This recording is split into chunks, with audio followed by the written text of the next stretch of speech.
Good morning. Today we're in John the 19th chapter, verses 16 through 18. Good to see you. Then delivered he him, therefore unto them to be crucified. And they took Jesus and led him away. And he, bearing his cross, went forth into a place called the place of a skull, which is called in the Hebrew Golgotha. And when they crucified him, and two others with him on either side, and Jesus, where they crucified him, and two other with him, one on either side, and Jesus sitting in the middle. I want to call your attention to verse 17, so powerful. And he, Jesus, bearing his cross, went forth to a place called the place of the skull, or Golgotha, or death. Did you know that God calls each of us to carry our own specific cross? I heard a lady one time say the reason that we should wear jewelry is Jesus called each one of us to carry a cross. And I thought it was an interesting look. The cross here that the Bible speaks of in each of our lives is not just a physical thing, but it's a spiritual thing. It's an assignment.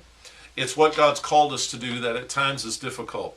The Bible says we must carry that. Jesus carried his into the place of a skull, which in the Hebrew is called Golgotha, or the spot where death occurs.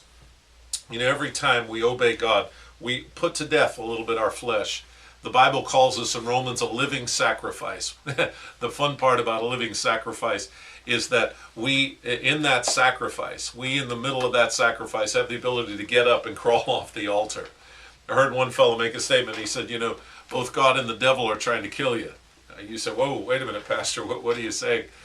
God is trying to kill that flesh and work it down, decrease that flesh, whereas the devil is trying to kill the calling and the life of Christ within us. But Jesus bore his own cross.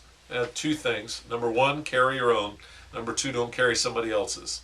Stand there and do what God has called to ask you and called you to do. May I pray for you? Father, help each of us today carry our cross, walk in the thing that you've called us and anointed us to do. God, for it, we'll give you praise in Christ's name. Amen and amen. This is Pastor Glenn. I'll see you tomorrow. Bye-bye.